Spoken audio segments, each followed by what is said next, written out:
ভাষায় ওয়াজ শুনি। হুজুর বললেন ইজলিসু মাকানাকুম, যে যেখানে আসো বসে পড়ো। এ কথা যখন নবী আলাইহিস সালাম বললেন, তখন একজন সাহাবী, বড় মাপের সাহাবী, ছোট না, উল্লেখযোগ্য সাহাবী, প্রথম সারির সাহাবী, তার নাম আব্দুল্লাহ ইবনে মাসউদ। আমরা যে হানাফি মযহাব পালন করি, আমাদের হানাফি মযহাবের মধ্যে বিশিষ্ট সাহাবী আব্দুল্লাহ ইবনে মাসউদ রাদিয়াল্লাহু তাআলা আনহুর মাধ্যমে নবীজির যে সকল সহিহ হাদিসগুলি বর্ণিত হয়েছে, আমরা সেগুলির উপরই আমল করি। সুবহানাল্লাহ। তাহলে আব্দুল্লাহ ইবনে মাসউদ উনি কি বড় মাপের লোক না ছোট মাপের? তার অনুসরণ গোটা দুনিয়ার মানুষ করতেছি, তাইলে ইনি বড় মানুষ না? ওই মানুষটা তখন এক পা মসজিদের ভিতরে, আরেক পাও মসজিদের বাইরে। নবীজির ওয়াজ শুনতে আসে, ওয়াজ মাঠে না, ওয়াজ হলো মসজিদের ভিতরে। এখন উনি ডাইন পাও ভিতরে ঢুকাইছেন, আল্লাহুম্মা আফতাহলি আবু আবু বলতে আছেন, আর ডাইন পাও ভিতরে ঢুকাইছেন, বাম পাও এখনো বাইরে। ওই অবস্থায় তার কানে আওয়াজ আসলো যে নবীজি বললেন ইজলিসু মাকানাকুম, যে যেখানে আসো বসো। উনি ওই অবস্থাতেই দুয়ারের উপরে বসে পড়ছে। সামনে জায়গা ছিল, তিনি কিন্তু ভিতরে ঢুকিয়া সুন্দর মতো বসতে পারতেন, তা না করিয়া ওই চৌকাঠের উপরেই বসছে, অর্ধেক ঘরে অর্ধেক বাইরে। তো ওয়াজ শেষে নবী আলাইহিস সালাম যখন লক্ষ্য করলেন, কিরে আব্দুল্লাহ ইবনে মাসউদ, তুই একটা সম্মানী মানুষ, বড় মানুষ, তুই তো লেবরি সিবরি মানুষ না, নিচের শ্রেণীর মানুষ না, তোর বনটা এরকম বেকায়দা হয়েছে, পাগলেও তো এরকম বসে না। কেউ পাগল এরকম বইয়ে? তো তোমার মতো একজন গণ্যমান্য ব্যক্তি বসাটা তো পাগলের বসার মতো হইল না, পাগলও তো এরকম ঘরে বেরিয়ে বসে না, এরকম বইছো কা? হুজুর আমরা মুসলমান না। কাহা তোরা তো মুসলমান, তোরা কি মুনাফিক নেই? তো মুসলমানের দায়িত্ব কি? আল্লাহর কথা, রসুলের কথা শুনবে, সাথে সাথে মানবে, এইটাই তো মুসলমান। নবীজি বলেন হ্যাঁ, এইটার নামই তো মুসলমান। আমার এক পাও ভিতরে আর এক পাও বাইরে, ওই অবস্থায় আমার কানে আপনার কথা আসলো ইজলিসু মাকানাকুম, যে যেখানে আসো বসো। হুজুর আমি ওই অবস্থায় বসে পড়ছি। নবীজির কথা কেমন মানতেন আর আমরা কেমন মানি? সারা রাত ওয়াজ শুনি, ওয়াজের আগেও নামাজের যেই গতি, ওয়াজের পরেও নামাজের সেই গতি আছে না নাই? আর সাহাবা ইকরাম কেমন মানেন এই তো শুনাইলাম। উনি বুদ্ধি করলেন না যে না হুজুর তো বসতে কইছে, এরকম বেমানান বসতে কয় না, আর হুজুরের উদ্দেশ্য তো বেমানান না, মজলিসকে সুন্দর করিয়া বসা। তো ভিতরে ঢুকিয়া বসলে তো মজলিস সুন্দর হইতো, কিন্তু উনি ওই পণ্ডিতি করেন নাই, ওই ব্যাখ্যা বিশ্লেষণ টোকান নাই। ওনার কথা যে হুজুরে বলছে যে যেখানে যে অবস্থায় আছো বসো, বাস আমি যেখানে যে অবস্থায় আছি বসে পড়লাম। হুজুর সাল্লাল্লাহু আলাইহি ওয়াসাল্লাম খুশি হইছেন না বেজার হইছেন? এরপরে হুজুর সাল্লাল্লাহু আলাইহি ওয়াসাল্লাম এখন বাড়িতে যাইবেন।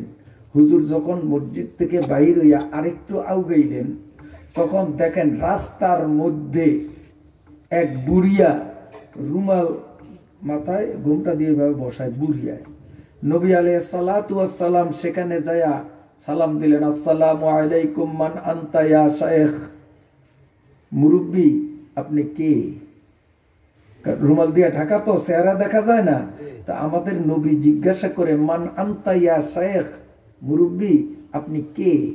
এই কথা বলার সাথে সাথে ওই বুড়া মানুষটা রুমালটা সরাইলেন, সরাইয়া নবীজির মুখের দিকে তাকাইয়া কয়, ইয়া বুনাইয়া ইয়া রাসূলুল্লাহ আনা আম্মুকা আব্বাস। সুবহানাল্লাহ। বুড়িয়া বললেন যে হে ভাতিজা, হে আল্লাহর রসুল, আমি তোমার চাচা আব্বাস। হুজুরের চাচা আব্বাস, ইনি কি সম্মানী মানুষ না লেবরি মানুষ? রিক্সা চালায়, ঠেলা গাড়ি ঠেলে হেই মানের মানুষ? এত এমপি মন্ত্রী প্রধানমন্ত্রীর সহ দামি মানুষ, ঠিক না? প্রধানমন্ত্রীর চেয়েও দামি, নবীজির আপন চাচা। ভাতিজা আমি, ভাতিজা হে রাসূলুল্লাহ, দোনোটা বলছে, ভাতিজা হে রাসূলুল্লাহ আমি তোমার চাচা আব্বাস। সুবহানাল্লাহ। নবীজি বললেন চাচা এইটা হলো কেমন বসা? আপনার মতো একজন মুরব্বী মানুষ, সম্মানী মানুষ, আমার বাপ নাই, আপনি আমার চাচা, বাপের স্তরের মানুষ, আপনি এইখানে কেন? আমি যে মসজিদে ওয়াজ করি আপনি কি এটা জানেন না? ভাতিজা তুমি যে আজকে মসজিদে ওয়াজ করো, বাড়ির থেকে এই সংবাদ পাইয়া তোমার নুরানি জুবানের বয়ান শোনার জন্য আমি বুড়া মানুষ কষ্ট কইরা আস্তে আস্তে হাঁটতে হাঁটতে এই পর্যন্ত আসছি। যখন এই পর্যন্ত আসছি তখন তোমার মুখের কথা আমার কানের মধ্যে আসলো, ইজলিসু মাকানাকুম, যে যে অবস্থায় যেখানে আসো বসো। আমি তো মুসলমান, আমি চিন্তা করলাম ওই ওয়াজের মজলিসে গিয়া, মসজিদের ভিতরে গিয়াও কথা যা শুনবো এখানেও তো আমি তাই শুনতেছি, কাজে আমি ভিতরে গিয়া শোনার দরকার কি? তাহলে তো নবীজির কথার উপরে আমল হইল না।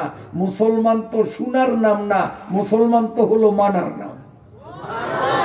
মুসলমানি বওয়াদ গরদান আদান এনানে খুদ বদস্তে খা জাদাদান। মানার নাম মুসলমানি, জানার নাম মুসলমানি না। এই জন্য ভাতিজা আমি দেখলাম যে এখান থেকে কথা তোমার সব শোনা যায়, এই জন্য আমি যেখানে আছি, যে অবস্থায় আছি, আমি ওই অবস্থাতেই বসলাম, তোমার কথার উপরে আমল করলাম। আমি মনেরে বললাম, মন রে তুই এই কথা শোনার পরে যদি কয়েক কদম হাঁটিয়া মসজিদের ভিতরে যাইয়া বস, কিয়ামতের ময়দানে আল্লাহ পাক যদি তোমারে ধরে, আব্বাস রে আমার নবীর মুখে ওয়াজ শুনলি, আমল করলি না কা, আমি তো আল্লাহর আদালতে আটকা পড়ব। এই জন্য আমি ওয়াজের উপরে আমল করছি। সাহাবা একরামদের ওয়াজ শোনা ছিল এই রকম, আর আমাদের ওয়াজ শোনা হলো এই রকম না।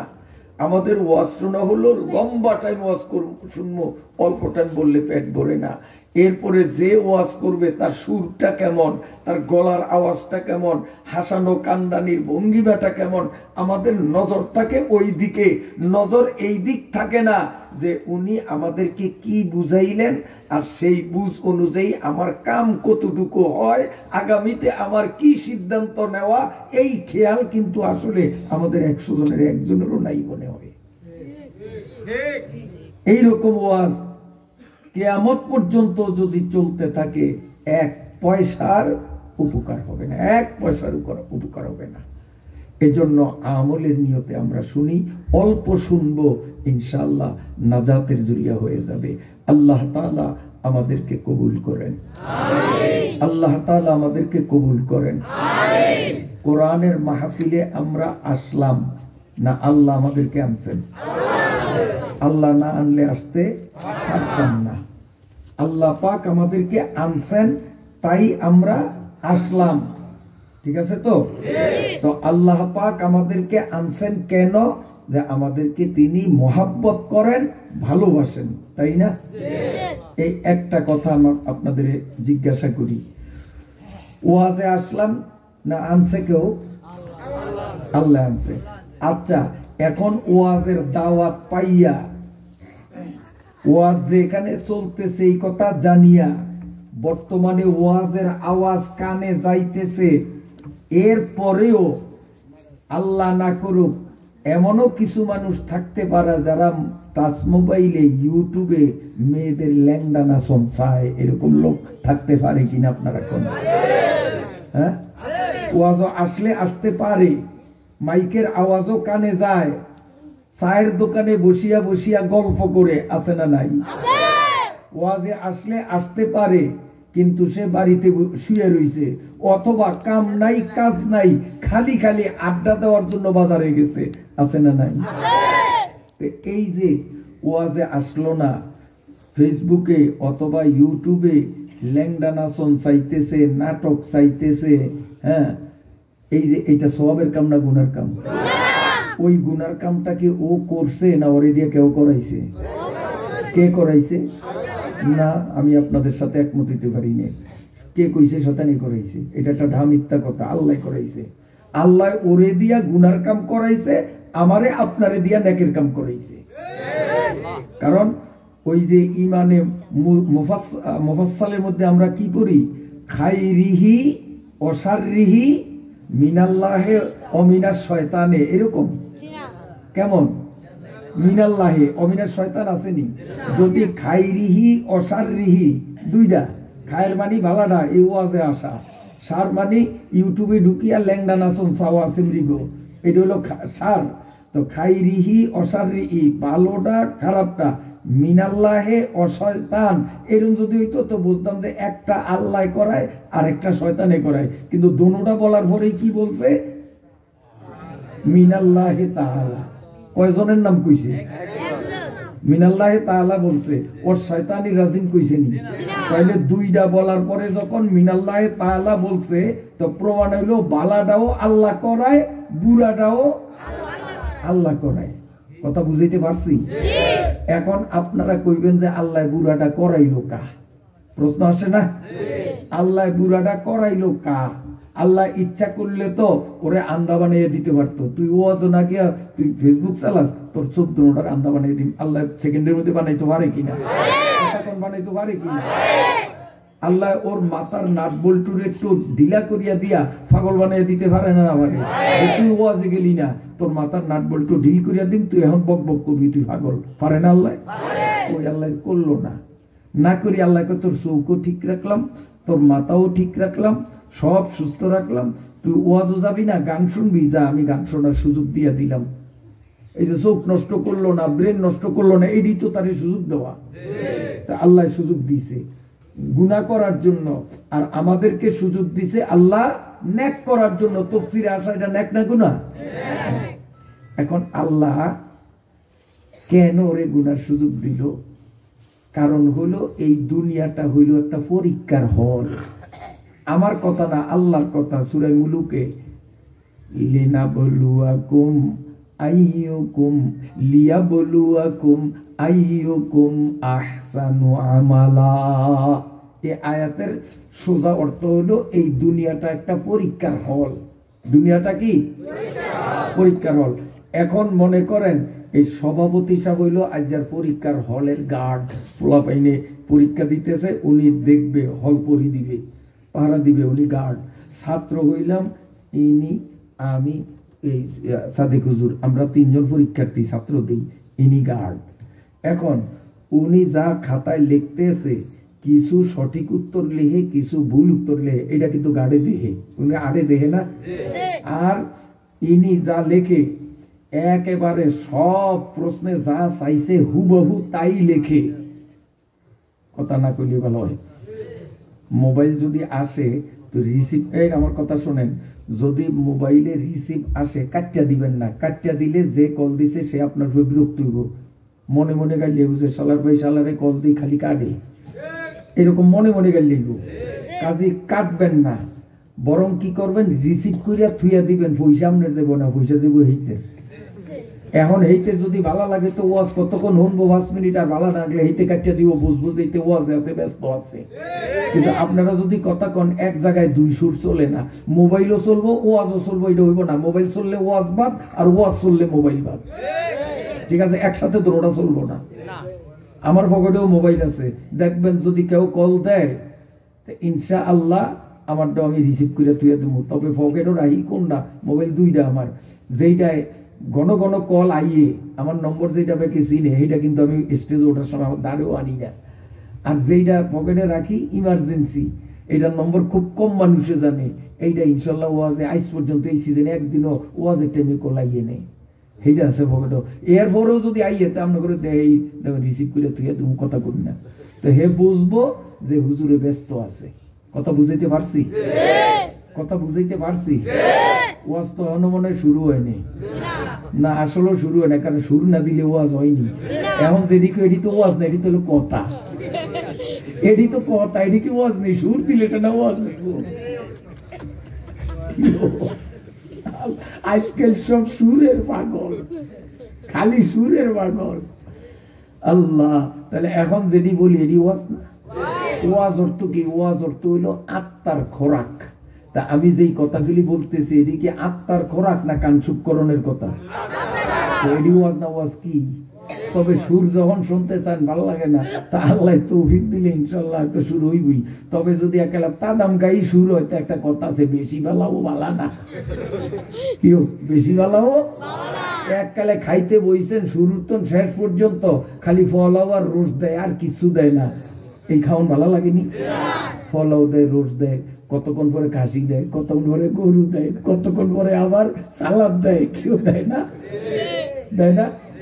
এক পদ ফলাও করবা কিন্তু খুব ভালা, কিন্তু এক পদ হইলে ভালো লাগে না। তো সুরও কানের দ্বারে ভালা, কিন্তু এক পদ হইলে ভালো লাগে না। এই জন্য এককালে এক পদ দিন না, মাঝে মধ্যে সালাদ চুলা তো লাগবো। আল্লাহ, এই বালিশটা হরাই দেওয়া নয়। আচ্ছা, আমার কথায় আপনারা বিরক্ত হননি? শোনেন, কাজে লাগবে। কোন কথায় ছিলাম মনে আছে আপনাকে? কোন না? মোবাইল না? মাশাআল্লাহ, আমার মনে আছে। এবার একটু টেস্ট করলাম। মাশাআল্লাহ, আপনারা পাস করছেন সবাই, কোন আলহামদুলিল্লাহ। কোন কথায় ছিলাম? দুনিয়াটা পরীক্ষার হল, এইটা বুঝাইতেছিলাম। পরীক্ষা দেই তিনজনের সভাপতিরে বানাইছি পরীক্ষার গার্ড, ঠিক আছে, পাহারাদার। এখন সাদেক হুজুরে লেখে, মনে কিছু নিয়ে না, বুঝানোর জন্য উদাহরণ দেই, আপনারে মাধ্যম বানাইছি। আর কথাও আছে, খাইরুল উমুরে আওসাতুহা, মাধ্যমটাই বালা, মাধ্যমটাই বালা। কাজে আমরা মাধ্যম বানাইছি বালা বুড়া মিলিয়া। কিছু উত্তর সঠিক লেখে, কিছু ব্যাঠিক লেখে। গার্ড উনি যে দেখে, উনি তো দেখে যে হায় হায় ওইটা কি লিখলো, হয়তো এই উত্তরে তো আন্ডা পাইব, আর না রে ওই উত্তরটা তো রে বালা রে, এইটা তো ফুল নম্বর পাইব, এতে দেহে কিন্তু কিছু কইব, এতে রে গার্ড এতে কিছু কইব। আর এইতে যে লিখতে আছে, এইতে দ্বারে গিয়া টানা দিয়া ছায়া দিয়ে, ওরি বাপরে বাপ, একবারে পৃষ্ঠা শুরুতন শেষ পর্যন্ত যা লেখছে, প্রশ্ন যা চাইছে তাই। যেই বেটায় এই ওনার খাতা চাইব, এটা তো 100 নম্বর দিবই। আচ্ছা, এতে এরে কিছু কইব? তাও কিছু কইব না। আইলো আমার দ্বারে আইয়া দেখে যে হাই হাই গাদায় কি রে লেহে, প্রশ্ন চাইছে কি আর লেহে কি, প্রশ্নে আর উত্তরে কোনো মিল নেই। এইবার আমিও 2টা পরীক্ষার খাতা, অনেকগুলি খাতা চাইছি, তার মধ্যে 2টা চাইয়া আসুন না কান্দুন বিষাবাই না, মানে প্রশ্নের লগে আর লেখার লগে 27 পৃষ্ঠা লিখছে, কিন্তু কম লেখে নেই। প্রথম কাগজ দিয়ে হাতে নিয়ে মনে করছে যে 100 না পাইলেও দাঁড়ে দাঁড়ে যাইব, কারণ কাগজ যখন এক বান্ডিল। কিন্তু ছায়া দেই প্রশ্নের লগে উত্তরের লগে কোনো সম্পর্ক নাই। প্রত্যেকটা পৃষ্ঠারে কোরস দিয়া আন্দাজে দিছি, তাও ছোট মোটো দেই নেই, বুঝলেন? কারণ বাচ্চা বুঝে যখন খাইব একটু বড়ই দিতে, একটা লাল কালি দিয়ে এরকম বিশাল দিয়ে দিচ্ছি, রান্না এক কালার আদা রসের রান্না 2টা দিয়ে দিচ্ছি। এখন এই কার্ডে আমার দিকে তাকে দেখলো, হায় হায় গাদায় কি রে লেহে, প্রশ্নে কি কয় আর লেহে বা কি, আসে রান্নাই তো হইব। আচ্ছা, উনি আমারে কিছু কইব ওই হলে মধ্যে? আমার কিছু বাধা দিব? আমি যে উল্টাটা লিখতে আছি, কলম চলতে আছে, এইটা আমার বাধা দিব? এইতে শক্তি আছে বাধা দিতে, একটা থাপ্পড় মারি ওটা বেকুব কিরে লেহস, আমার খাতা কলম লইয়া যাইতে পারে যে তোরে লিখতে দিম না, এই ভুল কথা লিখতে দিম না। এতে শক্তি আছে, কিন্তু শক্তি থাকলে হইতে আমারে ডিস্টার্ব করবো না। তুই উল্টা লেখস, লেখ, আমি তোরে সুযোগ দিয়ে দিলাম, যদ্দূর হরস লেখ, তবে সময় মতো খাতা যখন চামু তখন খেলা জমবো। আর এইতেও দেখে কিচ্ছু কইব না, মনে মনে খুব খুশি, না রে তোর মতো ছাত্রই 3টা হইলে আমার কোন জায়গা বলিয়া যাইতো, তোর মতো যদি ওই দোনোটাই লিখতো। ওইটার কাছে যে আরে ভালো করে লেখাপড়া করলি না, তুই তো খারাপ না, লেখাপড়া করলে ফাঁকে ফাঁকে যেটি ভুল লেখছ এটিও তো তোর ভুল হইতো না রে, তুইও পাস করবি, তবে নম্বর তো পুরা পাবি না, এ ক্লাস পাবি না। আর আমারে দেখলে মন ডাক্কারে বেজারে এসো, এই গাদারে ভরানের তো আমি কেলা গাছের ভরান বালা আছি, মনে মনে কইব, মুখ দিয়ে কইব না, কথা কম না। তাইলে এই যে এইতে আর এইতে বালা লেখছে, এইতে ফুল বালা, এইতে আদা আদি, আর আমি মুডে উল্টাটা লেখছি, ভুলটা লেখছি। তাই বালা যারা লেখছে 11 হইতে সুযোগ দিছে, আমি যে উল্টা লিখছি আমার তো সুযোগ দেয় নাই নাকি? দেয় নাই কেন? যে এইটা পরীক্ষার হল, এনো যে লাইন মতো চলে, আমি কিচ্ছু কম না, হেরো লাইন মতো চলার শক্তি দিমু, আর যে বেলাইন মতো কলম চালায় এরও বেলাইন মতো চালানের শক্তি দিমু। তো এই দুনিয়াটাও পরীক্ষার হল। যে তফসির আইব আল্লাহ কয় যা তুই তো 100 নম্বর ভাবি, আমি চাইয়ারিছি কিচ্ছু কমু না। আর যেইটাই তফসির না আইয়া এখনো মোবাইলে ফেসবুক আর ইউটিউব লইয়া ব্যস্ত, আল্লাহ কয় তুই উল্টাটা করতে চাস, আমি কিচ্ছু কমু না, তোর চোখটারও আন্দা বানাইম না, মাথার নাট বল্টুও ডিল করুম না, ঠিক আছে তুই থাক, অহন কিছু কম না। রেজাল্ট আউট যখন হইব কবরে যাবি, তখন রেজাল্ট আউট হইব, তো খেলা সেই সময় জমবো, খেলা জমবো সেই সময়। ইন্নাল কবরা ইম্মা রাউযাতুম মির রিয়াজিল জান্নাহ আও হুফরাতুম মিন